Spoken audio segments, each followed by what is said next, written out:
핵가족은 붕괴되어야 합니다. 안녕하세요, 여러분. 제가 오늘 소개할 책은 고미숙 작가의 기생충과 가족, 핵가족의 붕괴에 대한 유쾌한 묵시록입니다. 핵가족이 붕괴되어야 한다니, 이게 무슨 이야기일까요? 기생충과 가족, 핵가족의 붕괴에 대한 유쾌한 묵시록은 영화 기생충을 인문학적으로 바라본 시선을 담은 책입니다. 영화 속에 등장하는 인물들의 삶과 인간관계를 바라본 것이죠. 고미숙 작가는 기생충을 핵가족 붕괴에 대한 유쾌한 묵시록이라고 칭합니다. 고미숙 작가는 왜 기생충을 핵가족에 대한 묵시록이라고 비유했을까요? 영화 기생충에는 대표적인 두 가족이 등장합니다. 박사장네 가족과 김기산의 가족이죠. 박사장네 가족은 구김살없고 성품 좋은 신흥 부르주아 집안이고, 김기산의 가족은 마땅한 직업 없이 반지하 집에서 근근히 살아갑니다. 박사장네 가족과 김기산의 가족은 엄마, 아빠, 아들, 딸로 구성된 완벽한 구조의 핵가족이라는 공통점이 있죠. 고미숙 작가는 이 두 가족들의 삶을 핵가족에 대한 일종의 집착이라고 해석합니다. 영화 속 가족들은 철저히 외부와 단절되어 있습니다. 박사장네 가족은 드넓은 대저택을 딱 가정부 한 명과 자신들만 점유하고 있죠. 구김살 없고 성품 좋은 사람들이지만 그만큼 타자가 자신들에게 접촉하는 것을 두려워합니다. 이질적인 존재들은 자신의 고상함을 해치거든요. 사람을 구할 때마다 믿을 수 있는 지인의 추천을 받는 모습에서도 이러한 특징이 드러납니다. 박사장네 가족은 외부와의 관계가 단절된 대신 가족 내의 관계에 집중합니다. 5살 막내 아들의 생일 파티를 여는데 호화로운 각종 퍼포먼스들이 등장합니다. 이런 이벤트는 아이가 원해서 열리는 게 아닙니다. 자신들이 따뜻한 가정을 이루고 있다는 것을 보여줌으로써 자신들의 유일한 관계를 증명하려는 것이죠. 자식을 사랑해서가 아닌 사랑하고 있음을 증명하기 위한 것입니다.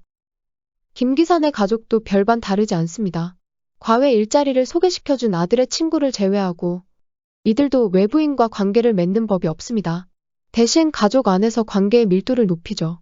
이들의 사랑 표현도 박사장네와 마찬가지로 자본주의적 소비를 통해 나타납니다.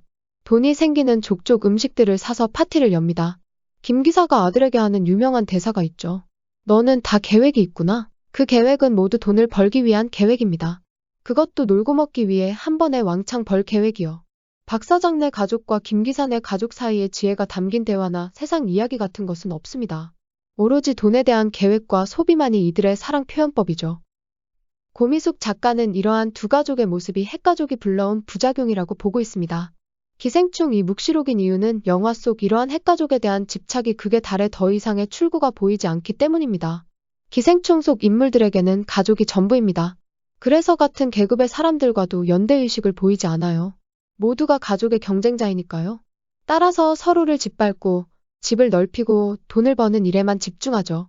이는 최소한의 생명윤리와 삶의 의미까지 해쳐서 영화 결말에는 가족 간의 살인과 대저택을 향한 소유욕만이 남았습니다. 이런 핵가족 이야기의 어두운 결말은 봉준호 감독의 이전 작품들과는 결이 다릅니다. 괴물, 설국열차, 옥자에서는 보편적인 핵가족이 아닌 가족들이 등장해 위기를 겪고 결국에는 새로운 가족의 결합을 통해 희망을 보여주며 마무리되거든요. 하지만 기생충에는 이러한 외부와의 교류도 새로운 결합도 없습니다. 기우가 대저택을 사고 나면 반지하 집과 지하실에는 새로운 가족이 들어설 것입니다. 끝이 없는 암흑 같은 이야기죠. 고미숙 작가는 이러한 핵가족의 폐쇄회로에서 탈출해야만 한다고 주장합니다. 그리고 그 탈출의 길은 계획을 없애는 것이라고 말합니다. 좋은 대학, 좋은 직장에 다니고 적어도 몇 평 이상의 아파트에 살아야 한다. 이런 계획을 갖다 버리고 가족은 오로지 생명 간의 연대로서 존재해야 한다는 거죠. 그럴 때 서로의 자존감은 채워지고 서로 속이고 짓밟는 일도 없을 거라는 겁니다. 하지만 저는 의문이 들었습니다. 제가 보기에 기생충에 나오는 가족들은 모두 극단적인 사례였거든요.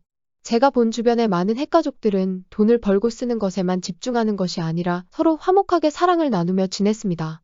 그런데도 핵가족이라는 게 붕괴되어야 하는 걸까요? 하지만 고미숙 작가는 이렇게 말합니다. 문제는 지금 화목하냐 아니냐가 아니라고요. 핵가족이라는 가족에 대한 표상 자체가 깨져야 한다는 것입니다. 화목한 가정이란 일시적인 것입니다. 언젠가는 누군가 먼저 병들고 죽게 되겠죠. 그때에도 영원히 행복한 가족을 이룰 수 있을지는 미지수입니다. 또한 핵가족이라는 기준은 1인 가구나 조손가정 등 다른 형태의 가족들을 결핍된 존재로 만들어버립니다. 지금 현재 가족의 모습은 의미가 없고 핵가족의 의미가 세상으로 나가기 위한 베이스 캠프로 변화해야 한다는 것이 요점입니다. 삶은 외부의 길 위에 나서는 것이고, 성장은 타자와 만나 공존하는 것이기 때문입니다. 저는 이러한 고미숙 작가의 답 중에서 가족의 유한적인 특징이 마음속에 남았습니다. 삶을 사는 순간에는 그 순간이 늘 영원할 것 같지만 25년의 제 짧은 인생 동안에도 많은 것이 바뀌어 왔습니다.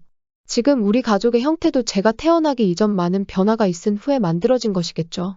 현재 우리 가족의 모습은 저와 언니가 독립을 하고 나이가 들면서 또 변해갈 것입니다. 유한한 시간 속에서 우리는 고미숙 작가가 말한 생명 차원에서의 연대를 지켜나가야 합니다. 시간이 흘러 누군가는 죽고 누군가는 태어난 후에 과거를 후회하고 싶지 않다면 말이에요. 여러분에게 가족은 어떤 의미인가요? 기생충 속 가족들처럼 핵가족의 생존에 집착하나요? 아니면 서로의 출발을 응원하며 삶의 베이스 캠프 같은 따뜻한 모습을 하고 있나요? 만약 기생충 속 가족들처럼 영혼 없이 자본주의적인 대화만 하고 지내왔다면 오늘 집에 돌아가서 가족들에게 위로와 격려의 말들을 전하는 것 어떨까요?